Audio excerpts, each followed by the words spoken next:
예수의 행복론 가난과 부의 제자도 성경 본문은 누가복음 6장 17절에서 25절까지 말씀입니다.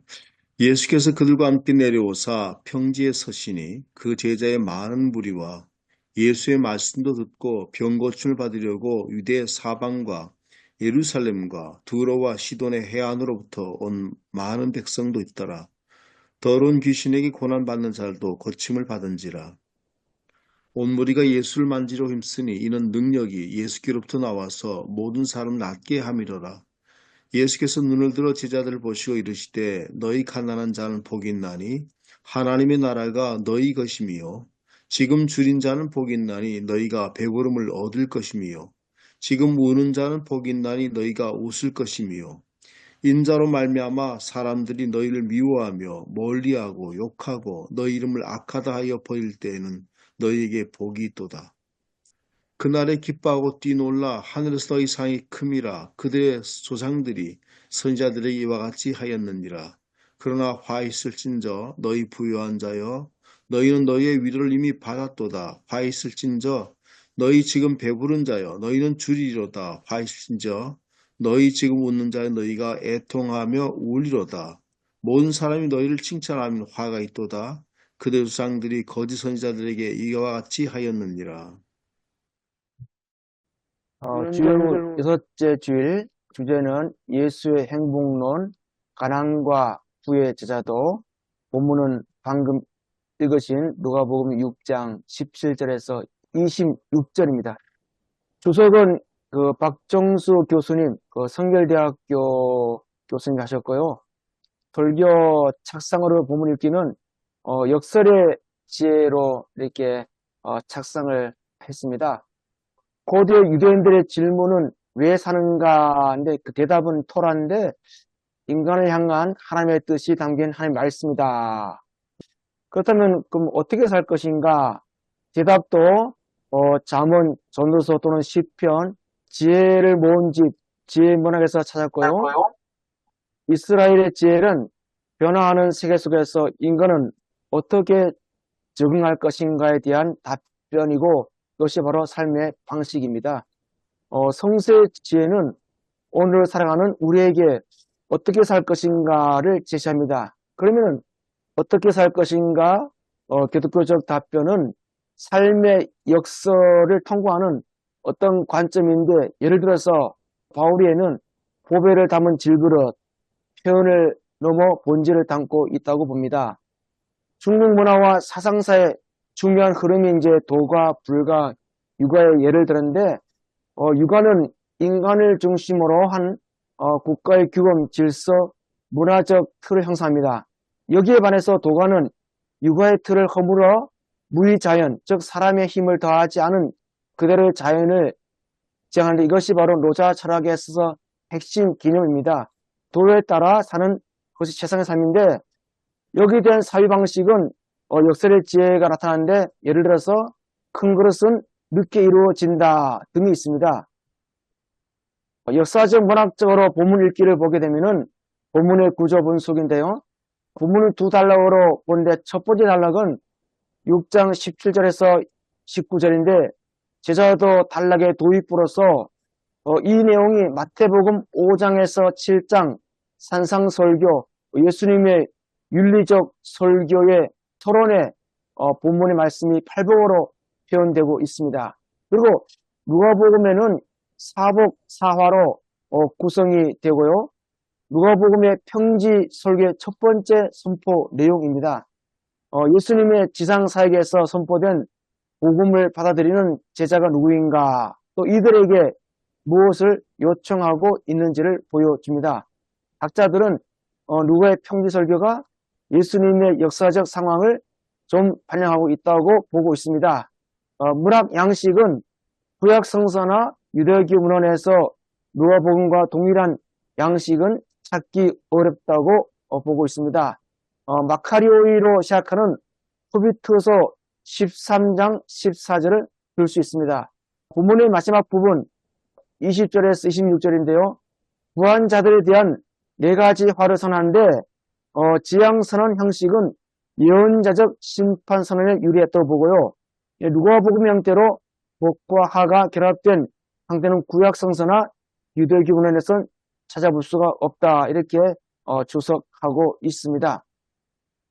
그렇다면 예수의 행복과 심판의 독특한 선포는 역사 예수의 말씀, Q 자료인데 예수 어록에서 그 기운을 찾을 수 있다. Q는 아마 예수님의 특수 자료를 보는 것 같아요. 그다음에 세 번째 신학적 명상적으로 본문 읽기를 보면은 주석과 해석인데 예수님은 당시 사람들에게 어떤 인물로 보였을까? 유대교의 랍비, 선자 등으로 보이는데 예를 들어서 내게 오라 자신에게로 사람들을 초대하고 제자로 불렀기 때문에 그렇게 보였을 것이다 봅니다. 구약의 현자들처럼 예수님도 지혜의 말씀을 많이 사용했는데 예를 들어서 세포도주를 낡은 가죽 부대에 넣지 않는다. 내 보물이 있는 곳에 내 마음도 있다. 이런 표현을 통해서 아마 유대교의 랍비 현자로 보이지 않았나 이렇게 보고 있습니다. 기독교적 구원을 현실적이고 세상적으로 표현한다면 행복인데 기독교 신앙이 궁극적인 행복을 추구하고 있다고 보고 있습니다. 복되다로 시작되는 이 행복론은 전형적인 지혜의 말씀인데 어떻게 살 것인가 삶의 대답이 지혜와 연관 예수님은 이렇게 사는 사람은 행복되다라고 말하고 있게 됨을 보게 됩니다. 그럼 어떻게 가난한 사람이 행복할까? 오늘날과 같은 풍요와 소비, 향락이 기쁨이며 행복인 사이에서는 하나의 역설이라고 말할 수밖에 없다. 이렇게 봅니다. 예수님의 지혜는 매우 역설의 지혜입니다. 노자에게 역설의 지혜는 무의자연에 도달하게 되는 하나의 길이고 예수님이 가르치는 역설의 지혜는 매우 구체적인 하나의 삶의 지향에서 나온 결과입니다. 하나님의 미래, 즉 예수님의 행복론의 계기의 주장에는 근거를 가지고 하나님이 주시는 미래를 제시합니다. 예를 들어서 가난한 사람들은 복이 있다. 하나님의 나라가 너희 것이기 때문이다. 이 행복론은 분명히 하나님이 행동하시는 미래에 근거하고 있음을 보고 있습니다. 예수님의 삶에 대한 관점은 인간의 삶이란 전적으로 하나님의 미래에 달려 있다는 구약 전도서의 지혜와 연결하고 행복의 근거는 바로 하나님이 주실 미래인 것이다. 바로 이것이 노자의 역설의 지혜로는 다 설명할 수 없다는 사유입니다. 대충 보면 이해는 되는데 설명을 하기는 힘들어요. 삶의 모든 과제 앞에서 그리스도를 따라서 과연 어떻게 살 것인가? 예수는 너희는 오직 하나님의 나라와 의를 구하라 라고 요구합니다. 왜냐하면 예수님께서는 제자들에게 하늘 아버지께서는 너희의 필요를 이미 아시기 때문이라고 합니다. 이 역설의 지혜는 하나님을 아버지로 신뢰하는 데서만 가능한 삶의 지혜고 생존을 넘어서는 신앙은 은총의 삶을 선물로 받습니다. 참으로 행복한 지혜자는 하나님을 절대적으로 신뢰하고 사랑하는 사람이다라고 봅니다.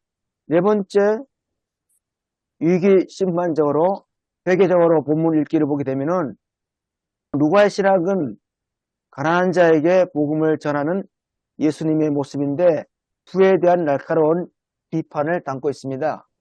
나사렛 해당 설교는 메시아로서 자신의 소명을 받아들이고 또 이사야 61장 1, 2절을 낭독하심으로써 선택하여 집중하게 될 사역을 선포하십니다. 이사야 본문 가난한 자, 포로된 자, 사회 경제적 계층적인 의미보다 이스라엘 전체 회복을 의미하는데 우리 예수님은 이스라엘 회복을 사회 경제적 약자인 가난한 자의 회복을 구체화하는데 이것은 민족의 회복을 넘어서는 이방인을 포함하는 인간의 회복에 초점을 맞춘다고 봅니다. 하나님의 통치에 가난한 자들 우선시했고요. 또 하나님은 가난한 자들을 더 사랑하신다는 구약의 전통을 따랐던 것으로 보입니다. 예수님께서 가난한 자를 우선시하신다면 부유한 자들은 어떻게 되는가? 편애란 둘 중에 하나를 더 사랑한다는 뜻인데, 하지만 둘 다 사랑한다는 전제를 가지고 있습니다. 예수님께서 경제적으로 가난한 자들에게 하나님 나라의 어떤 차별적 특권을 부여하는 것도 아니며 부유한 자들을 하나님 나라에서 배제하는 것도 아닙니다. 따라서 사회 경제적으로 가난한 자들을 하나님 나라 수혜의 1차적 대상으로 삼으셨다고 해야 옳다고 봅니다. 그다음에 이제 부유한 이들은 시제 많은 마음 대신 가난한 자들을 향한 아버지의 사랑을 이해하고 오직 그 사랑에 자신도 참여함으로써 유업을 받은 이들이 될 수 있다는 말입니다. 예수님께서는 제자들에게 요구하신 것은 마음의 가난일 것이다. 이렇게 주석을 하고 있습니다. 설교는 포천에 심무하시는 김성일 목사님 하셨는데 제가 소주제만 이렇게 정리해놨고요. 마지막에 이제 결론 부분에는 참된 행복의 비결은 물질적인 풍요가 아닌 영적으로 가난한 마음을 가지고 하나님을 의지하는 삶의 진정한 행복의 길이다. 이렇게 결론을 맺고 있습니다. 그리고 항배 나눌 내용은 교재 207장에 있는 그 내용을 그대로 갖고 왔는데요. 누가는 왜 사화의 선언을 사복과 함께 결합하고 있는 것일까? 이것이 좀 의미 들고, 그 다음에 가난한 자와 부유한 자에 대한 예수님의 선포를 목회적 관점에서 어떻게 해석하며 적용하며 설교할 것인가, 이렇게 함께 고민했으면 좋겠다. 이렇게 해서 두 가지를 실어놨습니다. 이상입니다.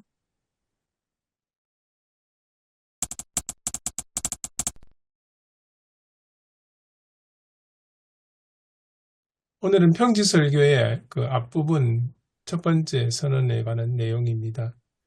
물론 이제 17절부터 19절까지는 이제 도입부와 같은 그런 예수님께서 평지설교를 하시는 그 주변 상황 설명이 담겨 있습니다.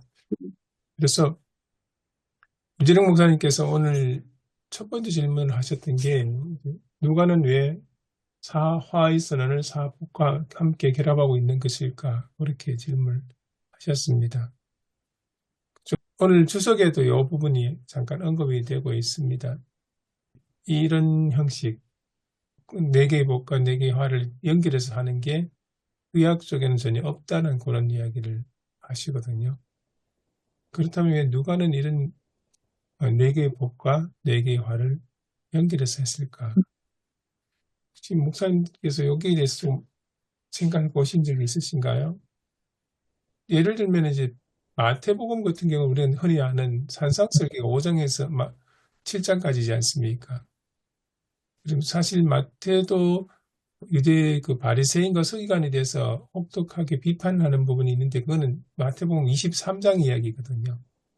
전혀 다르게 동떨어져서 이야기를 하는데 누가는 이렇게 같이 붙여서 연달아 그렇게 이야기를 하고 있죠. 왜 마태는 이렇게 이야기를 했을까? 혹시 아시는 목사님 계신가요?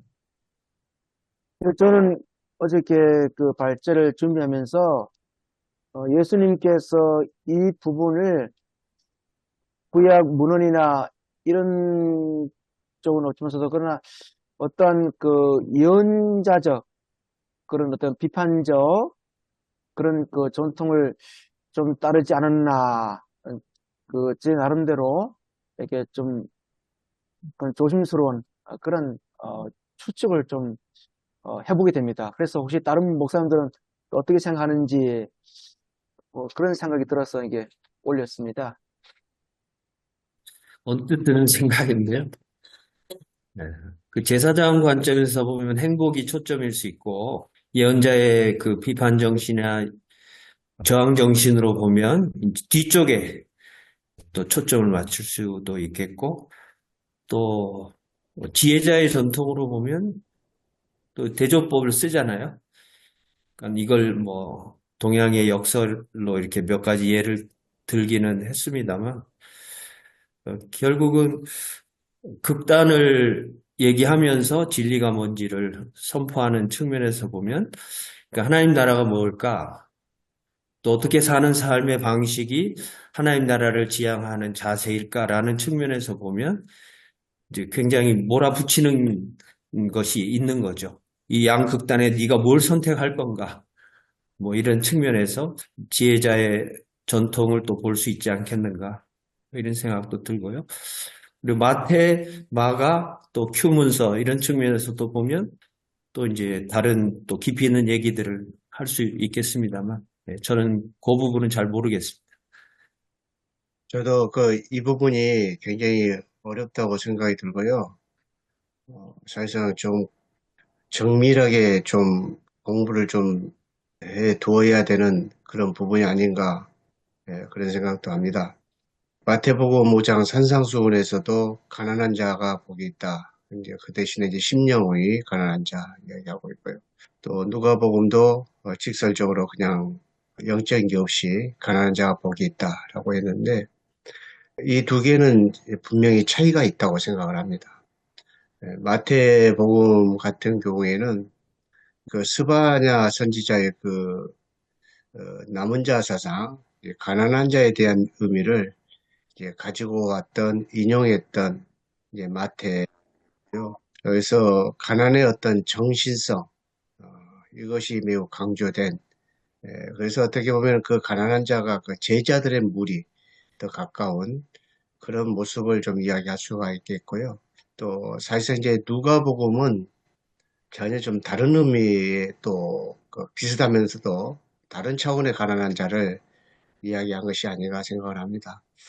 그래서 그 누가복음의 가난한 자는 실제적으로 가난한 자, 영적인 의미가 아니라 경제적으로 이렇게 아모스 선지자라든지 또 여타 선지자들이 얘기했던 힘을 가지고 있는 사람들에 의해 가지고 이 압제를 당하고 있는 자들, 그렇게 실제적인 가난한 자의 의미를 이야기하고 있는 것이 누가복음이라.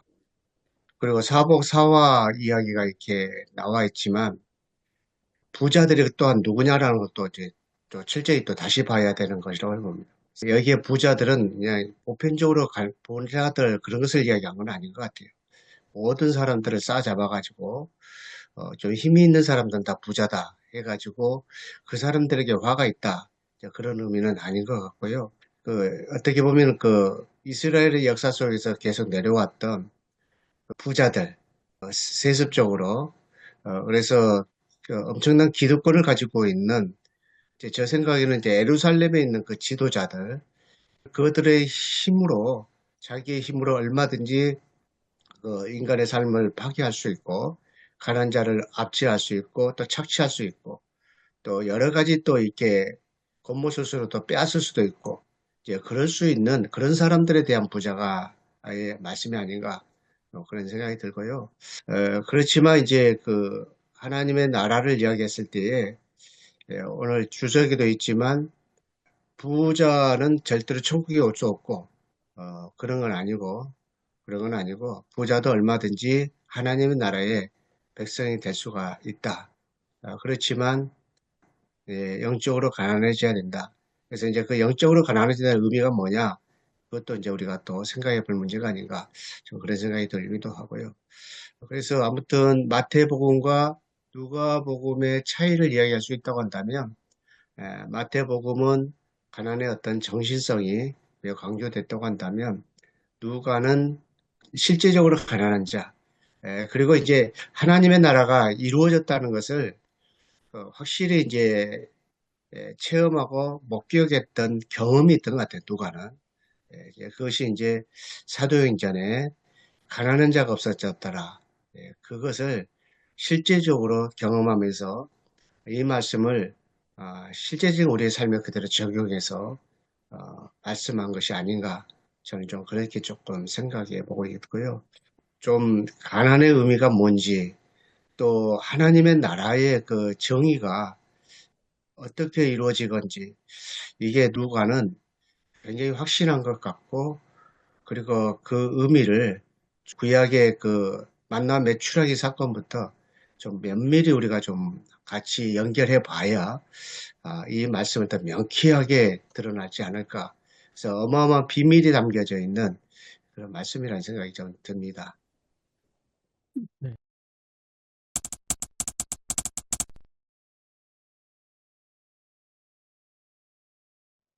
네, 어마어마한 그 비밀 마지막 말씀이 탁 와닿는데요. 저는 이제 오늘 주석 쓰신 그 이 교수님, 박정수 교수님을 평소에 참 존경하거든요. 굉장한 신약학 학자님이신데 주석을 제가 이해한 대로 살펴보니까 우선 이제 누가복음을 이제 토라 전통에서 이제 보기 시작을 하고 그것은 이제 삶의 지혜, 어떻게 살 것인가. 그 지혜는 삶의 원리라는 설명이 있고, 그리고 현실을 살아가는 모든 사람은 이제 행복을 추구하는데, 세속적인 행복이라기보다는 마카리오리, 복되어라, 선포하는 이제 그런 이제 행복을 우리 추구하는데, 근데 그 행복을 추구하는데 현실적으로는 이 가난한 사람이 어떻게 행복할 수 있나, 또 억압받는 사람이 어떻게 행복할 수 있나. 이제 여기에서 이제 중요한 설명을 하시는데 제가 오늘 주석 이제 209쪽에 저로서는 참 핵심인 것 같습니다. 가난한 사람 또 무의자연하고 포함해서 가난하기 때문에 어떻게 생존 문제에 뭐 자기 손을 쓸 수 없는 그런 뭐 최악의 밑바닥에 들어갔을 때에 아무것도 의지할 수 없을 때에 그때 인간에게 오시는 하나님의 은총, 그 속에서 사람은 복을 누릴 수 있다. 굉장히 역설적이죠. 이 자체로. 그래서 이제 이게 아마 이 박정수 교수는 이게 뭐 노자의 무의자연하고 연결되는 거 아닌가. 스스로 수의부작, 이제 공자처럼 뭔가 자기가 애쓰고 힘쓰고 만들어가는 것이 아니라 빈손으로 그냥 아무것도 할 수 없는 그 현실 속에서 그냥 손 놓고 있으면 그 가장 밑바닥에서 하나님의 임재를 체험하고 하나님이 내게 오신 가운데서 거기에서 복을 누릴 수 있다는 것. 이제 이걸 표현은 박정수 교수님은 구약 전도서의 지혜와 연결되어 있고 행복의 근거는 바로 하나님이 주시는 미래인 것이다. 현재는 아무것도 할 수 없는데 시점은 미래 했는데 사실 제가 보기엔 오히려 표현이 종말론적이라고 표현하는 게 낫지 않을까. 현재와 미래가 다 포함되어 있는. 그래서 노자의 한계도 이야기하네요. 노자의 역설의 지혜로는 다 설명할 수 없는데 오직 하나님에 대한 전적인 신뢰가 인간 삶의 터전이고 또 하나님에 대한 전적인 신뢰가 오히려 그 신뢰 가운데서 하나님이 인간을 붙잡고 있는 이게 행복의 근거다. 저는 그렇게 이해했습니다. 굉장히 역설적인. 방금 이제 교수님 말씀하신 내용도 이제 관계가 있긴 하는데요. 영어부터 또 정리도 같이 가야 되는 그런 내용이기도 하는데요. 여기서 말한 가난한 자는 신약성경에서 푸토코스라고 이렇게 이야기를 한다고 합니다. 근데 이제 푸토코스는 어떤 가난한 자냐면은 구걸할 수밖에 없는, 더 이상 뭐 자기의 힘으로 할 수 있는 것이 전혀 없고 이 전적으로 그 구걸에 의해서만 살 수가 있는 그런 사람이 이제 푸토코스고요. 그다음에 이제 그 페네스라고 있습니다. 페네스는 가난하지만 자기 힘으로 뭔가 할 수 있는 사람들. 그러니까 그 가난한 농부지만 그 농부는 농사를 지으면 가난해도 살 수가 있는 사람들. 구걸까지는 안 해도 되는 사람들. 그런 사람들 이제 페네즈인데 누가복음에 가난한 자는 푸토코스. 구걸이 아니고는 도저히 살 수가 없는 그런 사람. 그런 사람을 이제 가난한 자다. 이렇게 조금 이야기하고 있다고 봅니다. 그래 저는 그거 생각나요. 가난한 사람의 실제 구체적인 표상이 예수님 비유 말씀 중에 거지 나사로, 부자와 거지 나사로, 부자의 집 대문 앞에 버려져 있는 또 환자라서 개들이 와서 핥는 그런 자기 손으로 뭘 뭐 생존 문제를 해결할 수 없이 그냥 부잣집 그 안에만 들다 보면서 뭐 하나 부스러기 나오는 게 없나. 그렇게 하다가 죽었는데 나사로는 아브라함 품에 안기고 부자는 불구덩이에 들어간다. 혹시 이 비유하고 연결되지 않을까? 이제 그런 지금 착상이 들어옵니다. 예, 저도 그렇게 봅니다. 신학 공부했었을 때 실제 80년대 이런 논란들이 많이 있었습니다. 왜냐하면 사회적으로 굉장히 격동기 있었고요. 그 다음에 우리가 신학생들이 앞으로 어떻게 할 건가? 그 당시에 어떤 우리가 목회해야 될 현장은 뭔가? 또 저는 또 이제 농촌 목회, 농목, 또 그 당시에 이제 동아리가, 그 당시에 이제 농민선교연구회, 또 이제 장신대에는 현대신학연구회, 이런 어떤 사회 참여를 하고 있는 큰 그룹 속에 저희 속해 있었기 때문에 이런 신학하면서 이런 어떤 고민과 논란들을 많이 굉장히 했었거든요. 그럼 우리가 어디 가야 될 건가? 진짜 우리 목회자가 어디 가에 서 있을 건가라고 하는 논란들이 많이 있었습니다. 근데 이제 두 가지가 있는데 마태복음은 산상설교잖아, 산상설교. 근데 평지설교. 이 평지는 그 당시 민중과 더 가까운 위치거든요. 또한 마태복 영적으로 가난한 자라고 하는 거를 조금 그러니까 무슨 뭐 그 사람이 갖고 있었던 재산의 많고 적음의 문제가 아니고 그냥 영적으로 가난한 자라고 하는 걸 표현을 한 것이고 누가는 그게 아니라 실질적으로 소유의 가난함을 표시한 것이다. 그렇게 하면서 이제 좀 누가는 오히려 편애적인 어떤 그런 모습을 보이고 있다라고 하는 그런 어떤 거 하면서 그럼 우리가 어떤 대상을 두고 목회할 건가, 누구를 대상으로 목회할 건가라고 하는 그런 것들에 대해서 고민들을 좀 많이 했었습니다. 그래서 그런 고민을 한 사람들이 이제 농촌에 들어가고, 뭐 저도 그 중에 한 사람이지만, 어떤 사람을 대상으로 목회할 건가라고 하는 거, 그것들이 이제 했었던 그런 것들이 이제 있었습니다. 좀 오래된 옛날 얘기는 하지만, 그때 청부론이라고 하는 것도 나왔잖아요. 청부론.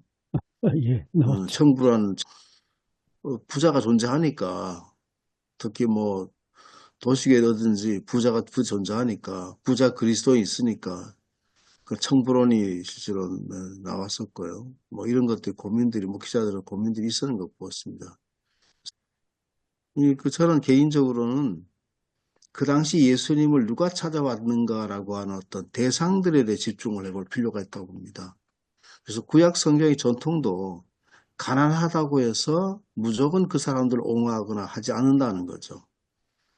가난하다고 해서 무조건 옹호하는 부자로 해서 뭐 불이익을 주거나 그런 게 아니고 구약 전통도 그런 것처럼 오늘 여기에 나온 그 예수님을 찾아온 사람들 중에 많은 사람들이 유대라든지 그 다음에 시돈과 두로라든지 큰 무리 제자도 있었고 그 다음에 예루살렘에서도 온 사람도 있었는데 또 이 사람 가운데 속에는 질병을 앓고 있던 사람들 또 질병을 고치고 온 사람들 귀신이 들린 사람들이 많이 와 있었다는 거죠. 그래서 가난한 사람이 어떤 가난한 사람인가라고 봤었을 때 그 사람이 재산 유무라든지 많고 적음이 있고 또 그런 것이 보다도 예수님을 간절한 마음으로 찾는 것이 있지 않겠는가. 예수님께서 그 대상들을 예수님께서 뭐 멀린 예루살렘에 있는 뭐 사람들을 두고 그 사람들을 두고 만일 그 사람들이 말씀을 듣다면 말씀이 달라지겠지만 지금 현재 대상들은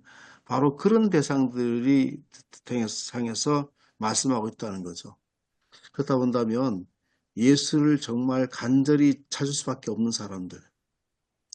그가 재산이 있든지 많든지 그것이 아니라 진짜 하나님을 찾는 사람들. 예수를 온전하게 찾는 사람들. 예수 그리스도 없이면 안 되는 사람들. 이런 사람들의 어떤 것이 실제는 가난한 사람이라고 표현하지 않겠나 보고 구약 성경에 보면 그 아브라함도 굉장한 부자였잖아요. 하나님 복을 주셔서 아브라함, 이삭이라든지 야곱도 그 당시 사람들에 비하면 굉장한 부자들이었단 말이에요.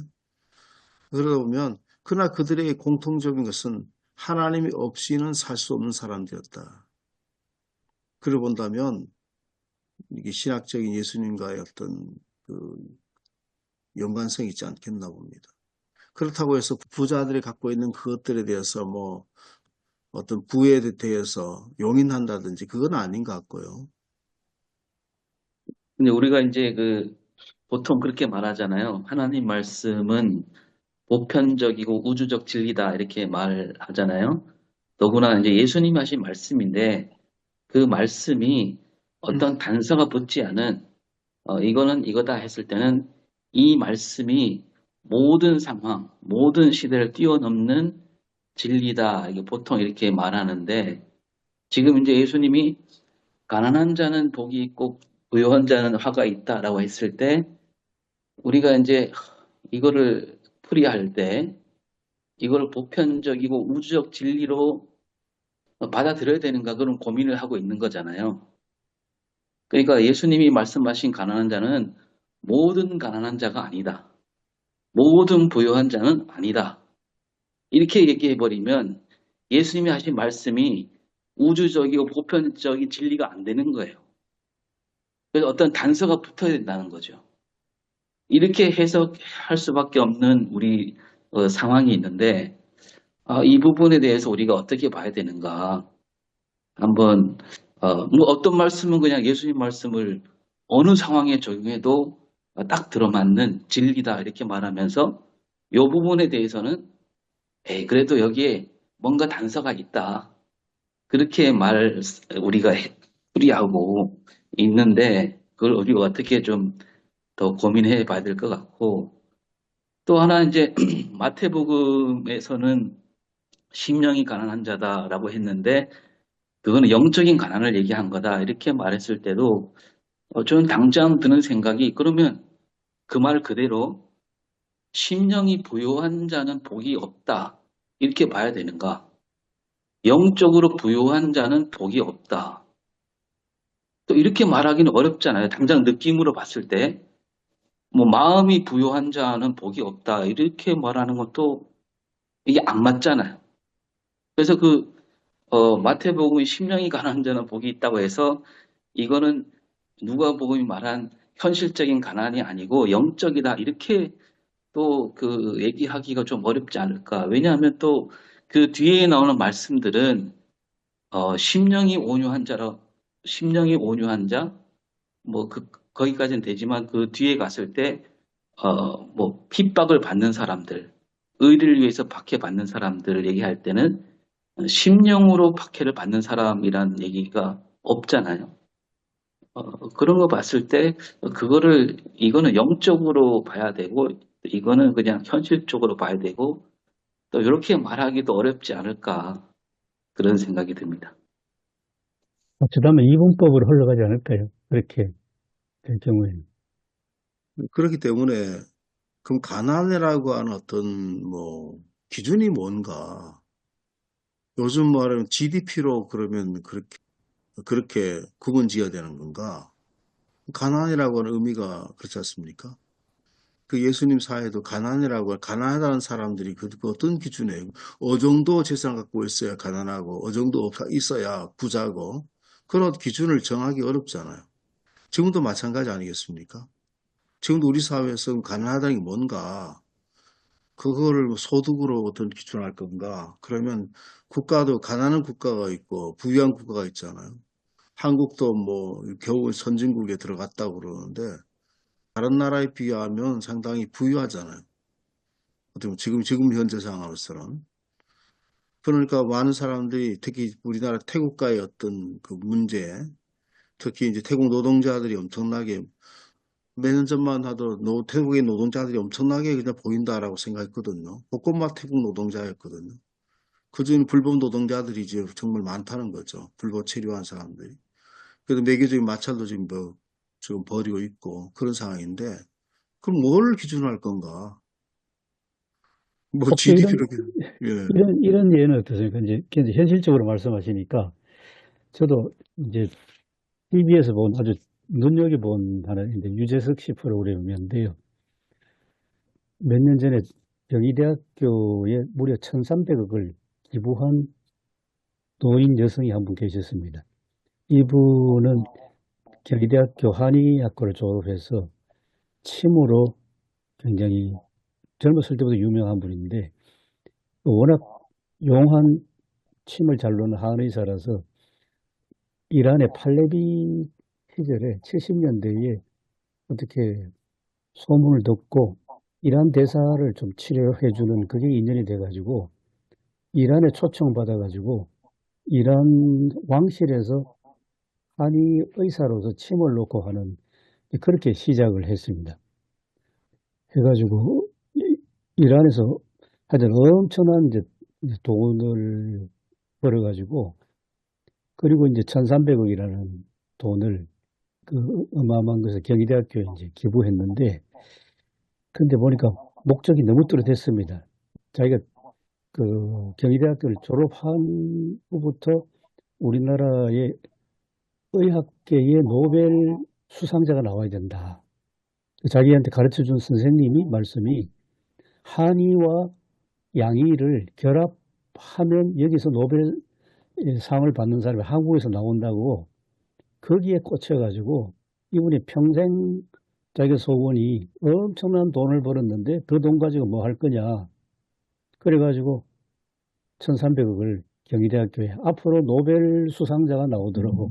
한의와 양의를 이제 통합해가지고 평생 그 목적으로 살았습니다. 사는데 이제 나오는데 텔레비에 나오는데 옷이 너무 추리하세요. 나는 평생 내가 뭘 쓰는 것은 거의 뭐 나는 안 했습니다. 결혼도 안 하신 것 같아요, 보니까. 자동차도 뭐 낡아 빠져가지고 나는 그냥 뭐 그거만 만족합니다. 아, 엄청난 부자인데 굉장히 가난하게 사신 분이구나. 아주 좀 독특한 아주 둘도 둘도 찾기 힘든 독특한 삶이신데 이 부자면서 굉장히 가난하게 검소하게 사신 분이 아닌가. 현실적으로 보면 좀 그런 생각이 듭니다. 부자인데 오늘 마음까지 부자가 아니고 굉장히 목적이 분명해서 그런지 모르겠습니다. 우리가 예수님 앞에서 활동한 세례요한을 보면 제사장 그 가문이잖아요. 그 당시 보면 특권층이라고 할 수 있다고 봅니다. 물론 유대 산골이 있다 하더라도 특권층이라고 볼 수 있거든. 특권층이지만 그가 그 빈들이 있었다고 그래. 광야 생활을 했습니다. 그래서 뭐 SNF파에 속해 들어가서 훈련과 교육을 받지 않았는가. 그렇게 우리가 이제 그 성사학적인 관점을 보면 그렇게 보고 있거든요. 그러나 그가 이제 특권층이 얼마든지 그를 누릴 수 있음에도 불구하고 결국은 그가 낙타뜻을 입고 메뚜기가 석청을 먹고 지냈다. 그가 또 하나님 말씀을 전하는 데만 집중했다라고 하는 걸 본다면 정말 어떤 가난이라고 하는 것이 어떤 기준에 의해서 가난한 것이 아니라 사역에 의해서 어떤 그게 사명에 의해서 어떤 것이라고 생각하지 않겠나 싶습니다.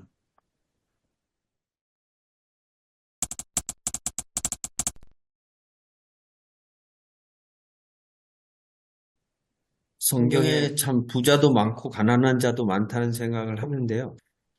저는 조금 다시 이제 뭐 환원을 해서 왜 이게 문제가 될까?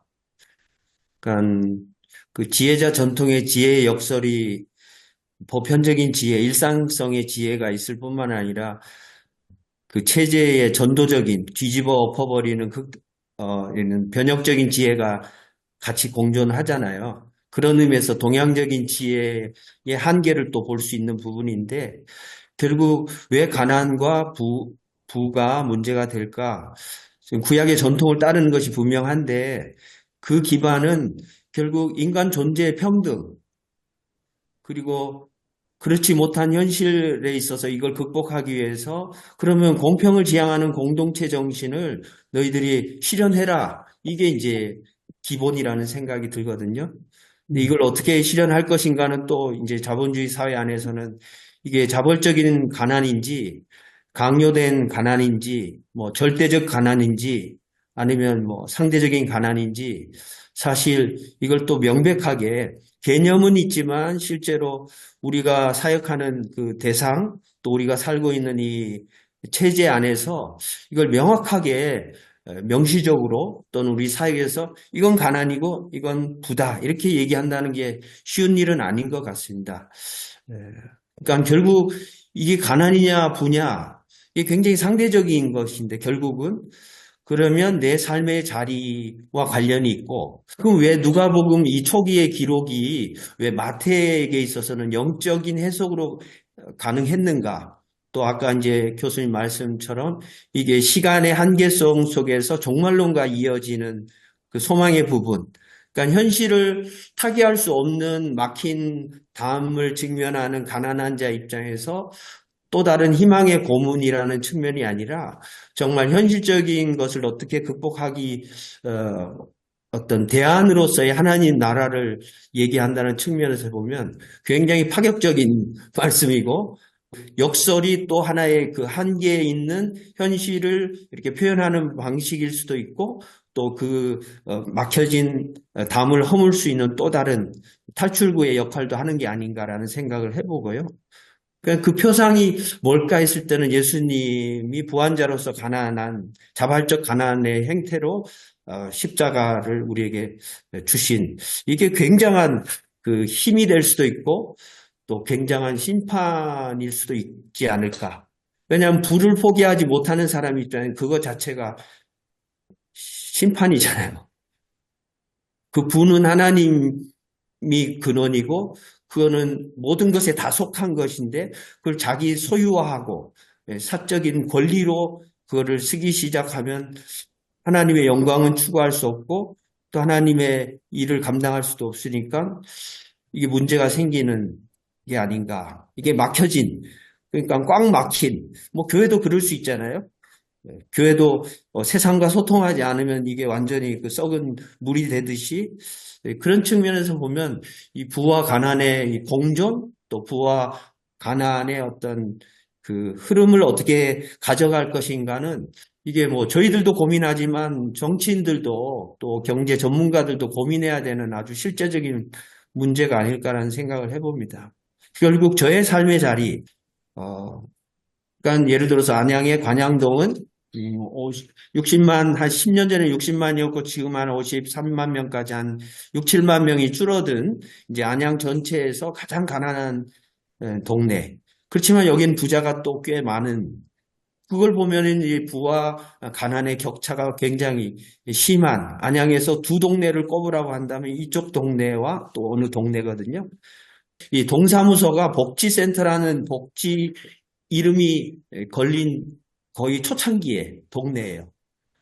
그러니까 그런 측면에서 보면, 야, 목회를, 그런 측면에서 보면 저의 목회의 그 부족함과 한계가 또 이제 보여지는, 이제 자평할 수 있는 그런 부분인데, 어쨌든 다시 돌아와서 말씀을 드리면, 결국은 인간 존재의 평등 사상, 구약에서도 이렇게 농사 지을 때 떨어지는 거 그 남기라고 가난한 사람들이 주워서 먹을 수 있도록 배려하는 그런 정신의 기초는 결국 공평과 평등을 지향하는 공동체 정신이라는 생각이 들거든요. 이게 교회 안에서 극복된 게 초대교회고 사도행전 2장과 4장 그런 측면에서 보면 이제 좀 생각을 해보는 거죠. 부자인데 헌금을 안 하는 경우 근데 가난한데 헌금을 엄청나게 하는 과부의 두랩돈 같은 현상을 교회 안에서도 보거든요. 그 목회자가 그냥 이걸 어떻게 이제 유통시킬 것인가에 대한 초점을 갖게 되더라고요. 네. 이게 교회 안에서 어쨌든 이게 매임이 안 돼야 되잖아요. 돈이 하는 일들이 많다고 해야 되나요? 어쨌든 우리 교회 안에서조차 어쨌든 돈을 이렇게 유통을 잘 시켜가지고 가능하면 가난한 사람들이 주눅들지 않고 부자들이 교만하지 않도록 만들어야 되는데 그게 이제 목회의 하나의 과제이기도 하고 또 묘미이기도 하다는 생각이 듭니다. 저도 말씀을 좀 드리면요. 김승건 목사님께서 이제 공평, 평등, 이걸 이야기하셨는데, 저도 이게 핵심이라는 생각을 합니다. 이게 아주 중요한 핵심인데, 가난한 자가 복이 있다 그랬습니다. 그리고 하나님의 나라가 그들의 것임이라. 그래서 이제 우리가 일반적으로 생각하는 행복이라는 그런 개념의 복이라기보다도 하나님의 나라가 그들의 것이 되었다는 것이 이제 복인 거죠. 그래서 이제 가난한 자들은 이제 그러면 하나님의 나라는 이제 하나님 안에의 삶, 하나님의 통치 영역이지 않습니까? 그래서 가난한 자는 구걸하면서 살 수밖에 없는 사람들이기 때문에 가난한 자가 하나님의 나라가 되기가 굉장히 쉬운 거죠. 그렇지만 이제 부자들은 이제 그 가난한 자가 되기가 이제 굉장히 좀 어렵게 있는 것. 근데 그 하나님의 나라가 무엇이냐라고 했을 때에 그 하나님의 나라에는 그 모든 사람들이 초청이 되지 않습니까? 부자도 초청이 되고 가난한 자가 초청이 되고 그러면 그 안에서의 그 하나님의 나라는 평등한 그러한 관계가 되어지는 것이다. 그러니까 우리 삶 가운데 이루어져야 하나님의 나라는 서로가 평등한 관계가 되어야 되는 것이다. 라고 이렇게 이야기할 수가 있겠죠. 그래서 그 평등한 그 나라가 되어 있어서 부자와 가난한 자의 관계는 어떻게 돼야 되냐라고 했을 때에 사실상 부자는 평등을 위해서 자기들이 내놓을 것이 없기 때문에 굉장히 하나님의 나라가 되기가 쉽죠. 그런데 이제 부자는 가진 것이 있기 때문에 굉장히 어렵습니다. 그래서 저는 그 예수님이 말씀하신 내용은 구약의 오랜 전통 속에 있는 평등, 그리고 평등이 무너진 역사, 그 속에서 다시 그 평등을 회복시키시는 그런 메시지, 그런 의미로서 부자는 자신의 소유를 전부 다 가난한 적이 없어져야 된다라고 하는 그런 의미가 아니라 부자는 그 가난자에 대한 책임, 그러한 나눔, 그런 것들에 대해서 이제 실천되어져야 된다. 그래서 서로가 이제 자기의 지위를 부자가 포기함으로 말미암아 서로가 이제 동등해져야 되는 것, 서로가 평등해져야 되는 것. 이것이 바로 하나님의 나라가 되어지는 것이다. 그래서 하나님의 나라는 부자도 초청이 되고 가난한 자도 초청이 되고 그런 의미로서 오늘 본문을 이제 본문은 어떨까? 저는 그렇게 좀 생각을 해봅니다. 그래서 아까 말씀드린 대로 이 본문이 예수님이 구체적으로 비유를 이제 드셨는데 그 부자와 거지 나사로 부자의 관점에서 보더라도 부자는 자기 집 대문 바깥에 버려져 있는 정말 아무것도 생존할 뭐 자기 힘으로 스스로 행선할 수 없는 나사로를 막 아예 못 본 채 하고 대문 밖에 그냥 팽개쳐 놓고 자기 집 대문 안에서 그냥 혼자 잘 살지 않습니까? 그 부자의 모습이죠, 이게.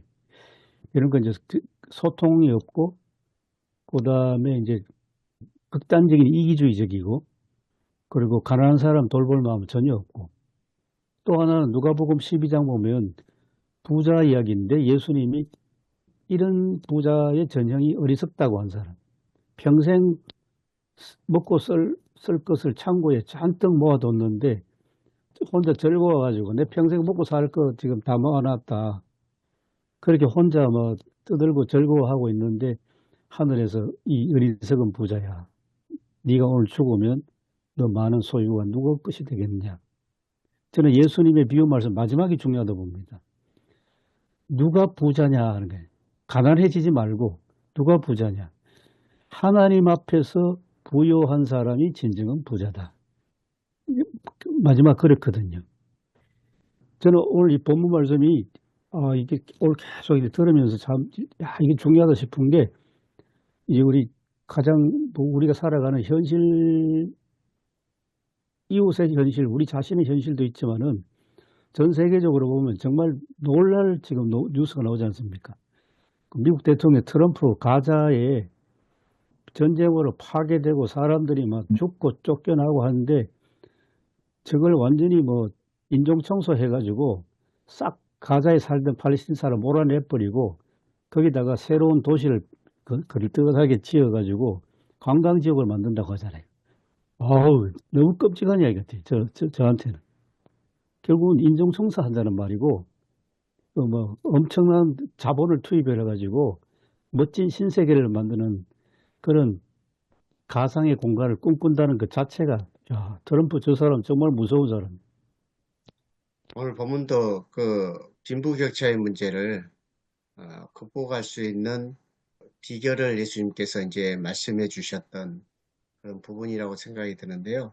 아무튼 그 트럼프 대통령의 생각, 또 강대한 국가들의 그 생각, 그런 걸 보게 되면은 예수님이 말씀하셨던 하나님 나라의 윤리와는 좀 너무 동떨어진 그런 것이 아닌가.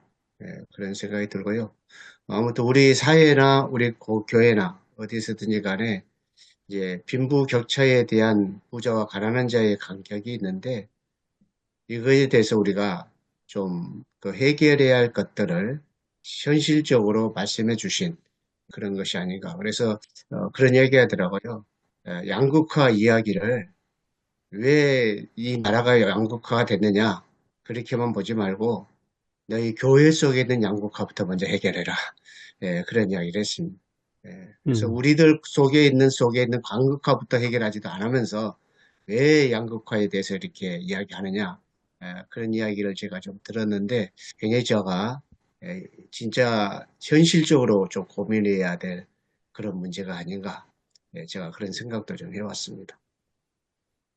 그러니까 우리나라 양극화 현상을 보는 외국 학자들이 왜 우리나라에서는 폭동이 안 일어나냐 이런 정도로 격차가 가장 심한 지구촌 속에서 뭐 빈부격차를 비롯해서 뭐 예를 들어서 청소년 자살률과 노인 자살률이 거의 같거든요.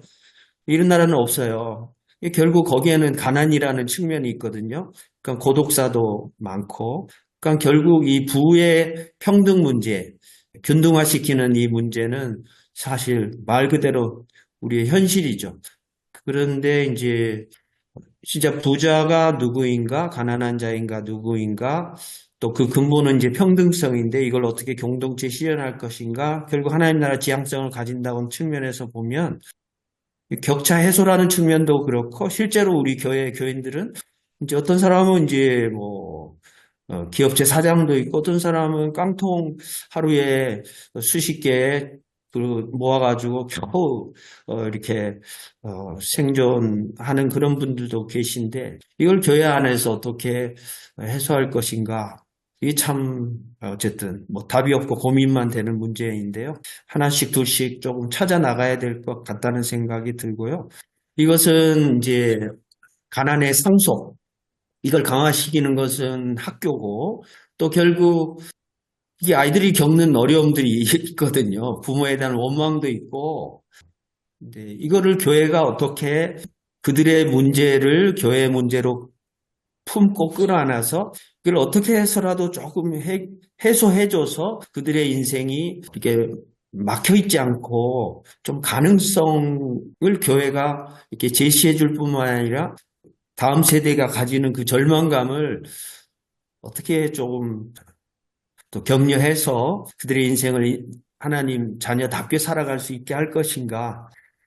제일 큰 문제인 것 같아요. 제 자신에게 있어서는. 뭐, 보편화할 수 없고, 뭐, 기계적으로 적용할 수 있는 문제는 아니지만, 그래서 저희 교회 이제 초등학생 중에 너무 이렇게 뭐라고 해야 되나? 너무 좀 이게 창조적인 머리, 또 기본적인 그 책 독서량이 많아가지고 제가 봤을 때 우리 교회에서는 야, 이게 나하고 이렇게 소통할 수 있는 어린이가 있다는 게 저는 너무 감사했고, 근데 이제 우리 그 가정이 이제 평탄하진 않고 아버지도 교회 나오지 않고 그래서 제가 돈을 조금씩 모았어요. 그래가지고 이 적금을 들어가지고 이 아이는 제가 키워서 유학을 보내면 좋겠다.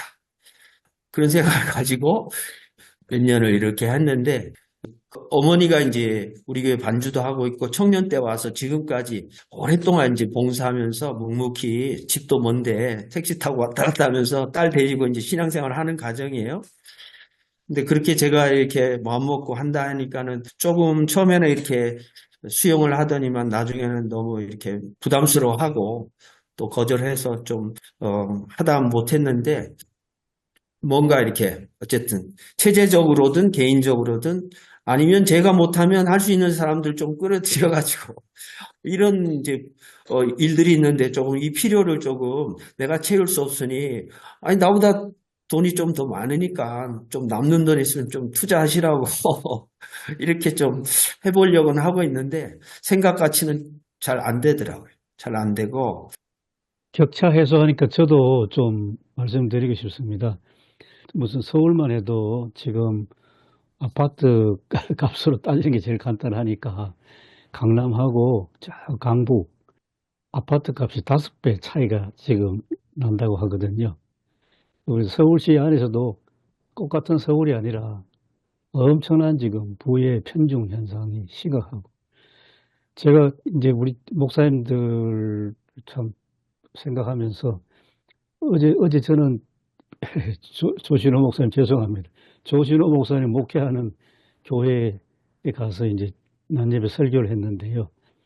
그 자동차를 타고 서울 강남에서 한 30분, 40분만 나가면 조 목사님이 목회하시는 시흥인데, 차를 타고 가면서 제가 참 놀란 게, 서울이라는 거대한 이 도시가 이 도시 주변의 경기도를 다 어떤 종속시켜버리고 주변화시킨 현실이구나. 조 목사님 목회하는 그 동네 시흥 가까이 가도 어떤 산단이라는 그 조성돼 있고, 마을이 지금은 아파트가 들어서는데 굉장히 가난하고 소외된 마을이었었구나. 그걸 보면서 조 목사님 여기 오셔서 참 이 사람들을 껴안고 목회하시는 게 참 정말 힘드시는 일을 하시겠구나.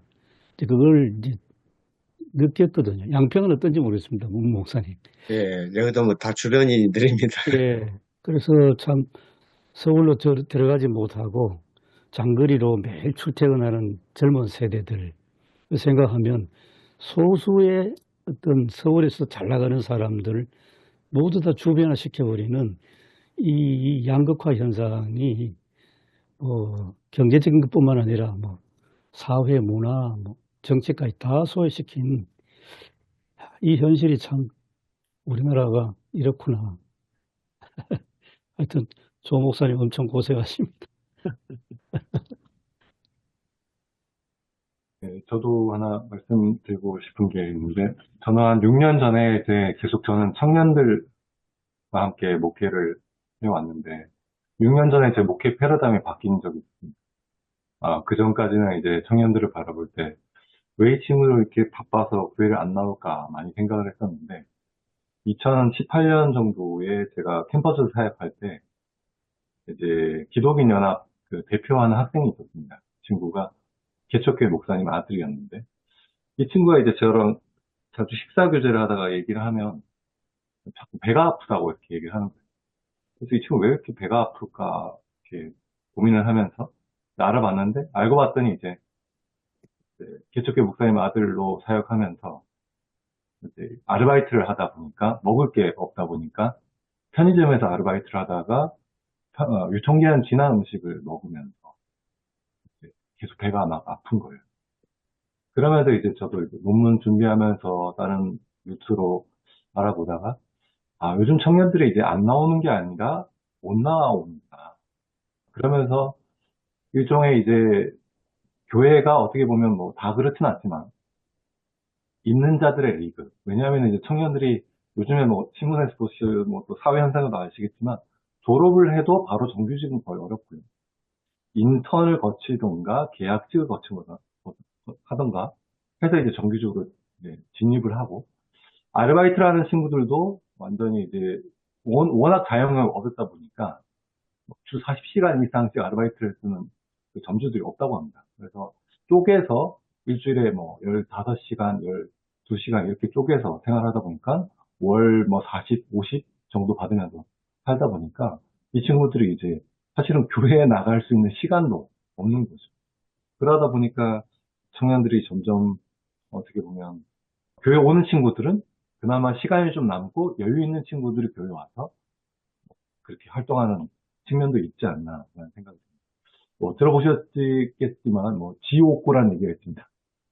지옥고가 뭐냐면 지하, 반지하, 옥탑방, 고시원.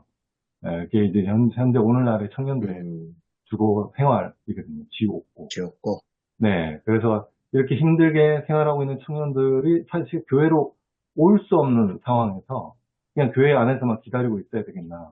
그래서 오는 성도들을 또 저희가 막 받아서 사역을 하고 해야겠지만, 가야겠다. 진짜 좀 가난하고 소외되고 교회에 오고 싶지만 올 수 없는 사람들을 위해서 어떻게 다가가고 그들을 어떻게 더 돌볼 수 있을까라는 측면이 어떻게 보면 오늘 본문에 있는 예수님의 그 제자도와 연결되지 않을까. 그래서 교회론적인 측면도 저희가 정말 오시는 성도들하고도 사역하는 게 많이 바쁘지만 어떻게 보면 정말 오고 싶지만 오지 못하는 현실에 있는 청년들과 성도들을 향해서 어떻게 다가가서 아까 말씀하셨듯이 하나님의 그 주신 그 복을 나눌 수 있을 것인가 거기에 대해서 고민해 본다면 좀 더 아름답고 복된 교회가 되지 않을까, 캠퍼스 사역이 되지 않을까 그런 생각 해보게 예, 됩니다.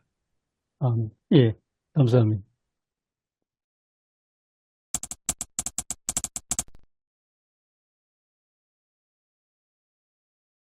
그 오늘 제목도 보시면 예수의 행복론, 가난과 부의 제자도 이렇게 되어 있습니다. 그리고 사실 오늘 이 말씀 가지고 전해야 할 대상도 목사님들이 목회하시는 성도들 대상으로 전하시는 거잖아요. 그래서 제자도라는 관점이 참 중요한 것 같다는 그런 생각도 들고요. 참고로 말씀드리면 오늘 본문 구조도 그렇습니다. 20절을 기준해서 앞에는 예수님의 그 능력의 영향을 받은 사람들, 몰려오는 사람들, 그리고 예수님을 통해서 그 치유받고 고통에서 해방되는 사람들 이야기를 쭉 하시고 20절부터 그때 예수님께서 눈을 들어 제자들을 보시고 말씀하셨다. 이렇게 해서 하시면서 이렇게 오늘 저희들이 방금 다루었던 부와 가난에 대한 주제로 넘어가시거든요. 제자들을 향해서 하신 말씀이기도 합니다. 이게.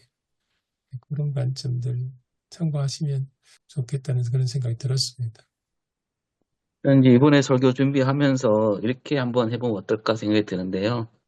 우리가 그동안 이 본문이 나왔을 때, 이 본문으로 잘 설교도 하지 않았거니와, 오히려 이제 마태복음 5장을 갖고 더 많이 설교했던 우리 한국의 역사가 있고, 이 본문으로 하더라도 마태복음을 끌어들여서, 이거는 예수님은 진짜로 가난한 자만 복이 있다 한 게 아니다. 부자도 복이 있을 수 있다. 영적으로 가난한 걸 말하는 거다. 이렇게 교회 안에 있는 그 부자들의 눈치를 보면서 우리가 설계할 게 아니라 사실 현실적으로 그렇죠.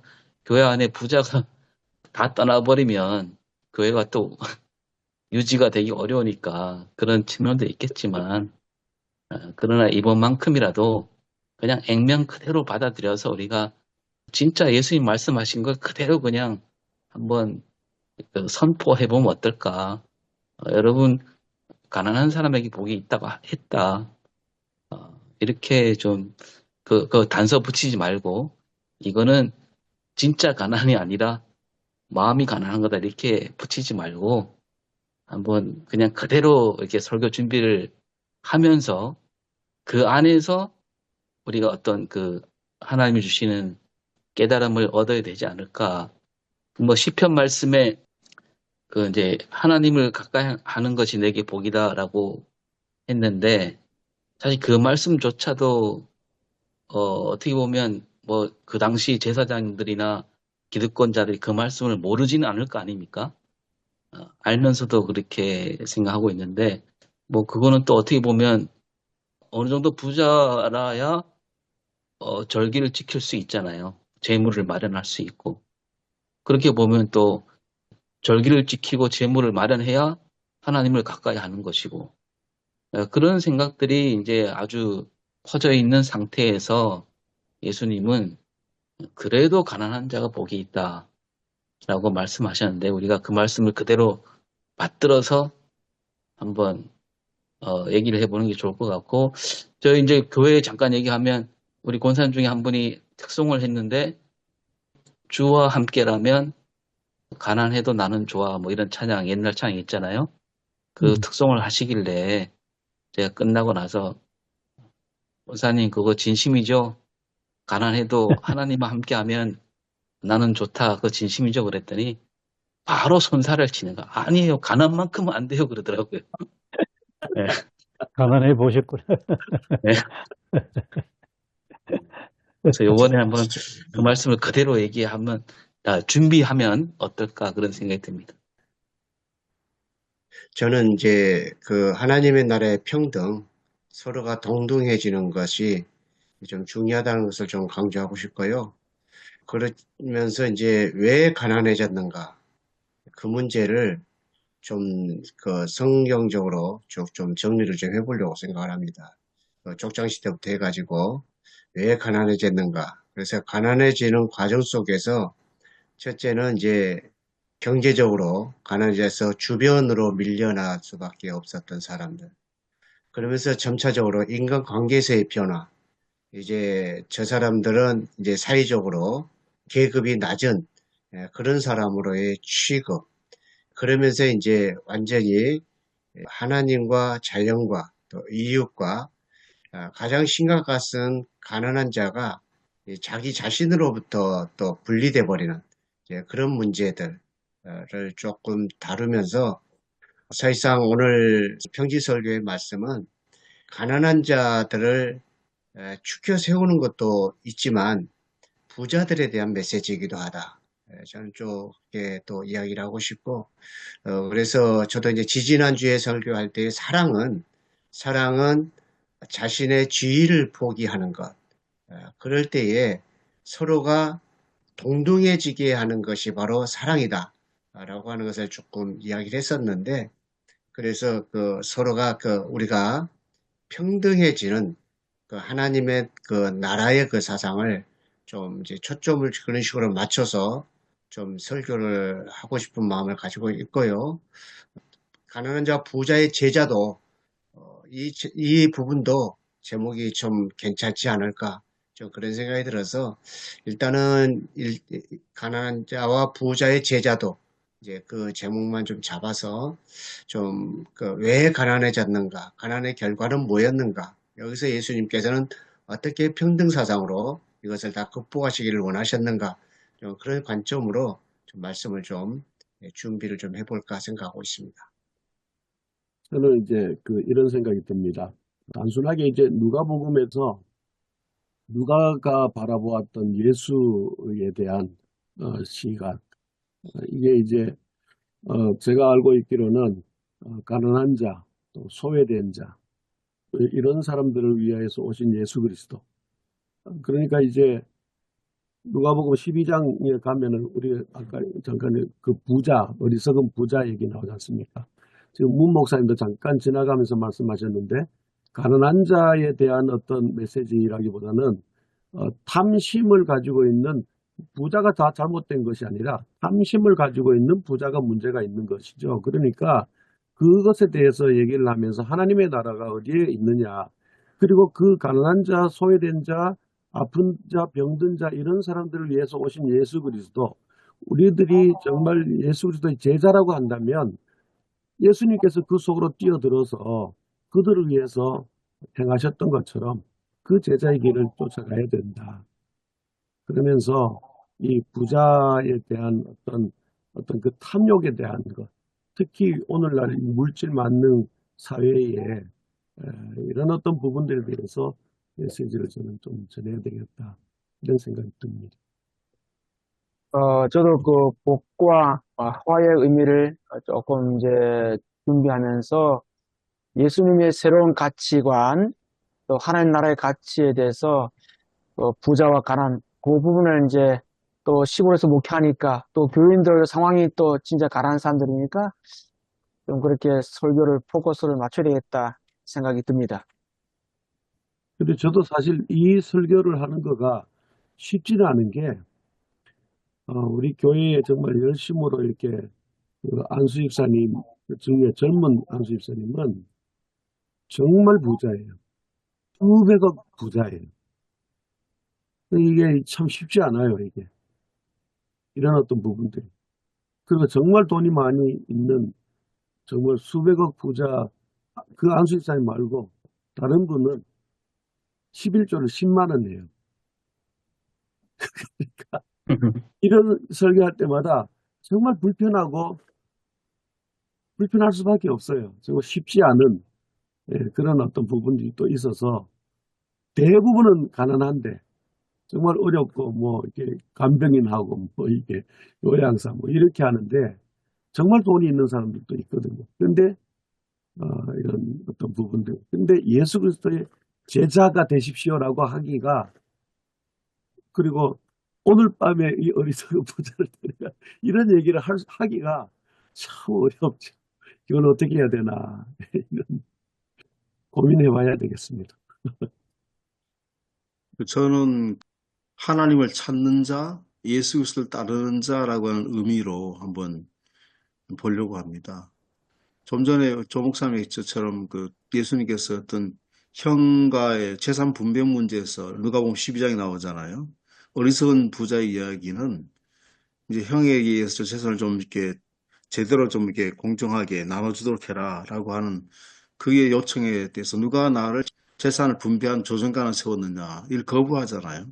어리석은 부자의 비유도 얘기하고 있고 아까 뭐 빈부의 격차도 얘기했습니다만 우리로 하여금 뭐 재산을 조정하는 재판관이라든지 그걸로 우리가 세우는가라고 하는 그런 어떤 것 물론 역할들 해야 교회가 그런 역할도 해야 되고 우리가 그런 역할도 해야 되지만 근본적인 거기 있는가라고 하는 의문.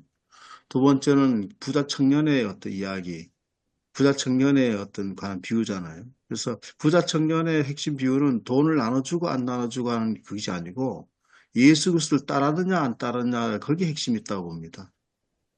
예수를 따르는 과정 속에서 예수님께서 내가 있는 것들을 나눠주라고 그렇게 한 것인데 나눠주고 안 나눠주고 하는 것이 중요한 것이 아니라 예수를 따르느냐 안 따르느냐가 중요하지 않겠나 그렇게 봅니다. 그러면 오늘 가난하고 부자의 차이가 우리가 구약의 관점에서도 마치지 않습니까?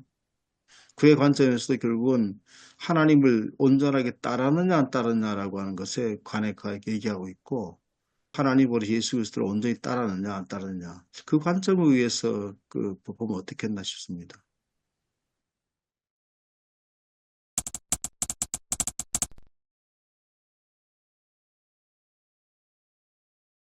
아버지 하나님 감사합니다. 아침 일찍이 하나님의 말씀을 가지고 또 이 시대를 조명하며 우리 목회 상황 속에서 어떻게 하면은 하나님의 말씀이 올바르게 전해져서 교인들의 삶의 변화를 통하여 하나님께서 원하시는 그 나라가 우리의 삶을 통하여 온전하게 이루어지게 하여 주옵소서. 각자 목회 상황과 또 여러 가지 상황이 다르지만서도 그 말씀을 고민해서 교인들에게 정말 잘 선포해서 우리 모든 삶 속에서 정말 하나님의 가치, 예수님의 가치가 아름답게 실현되게 도와주옵소서. 감사하며 예수님 이름으로 기도드립니다. 아멘. 네, 고맙습니다. 예, 수고하셨습니다. 수고하셨습니다. 수고하셨습니다. 예.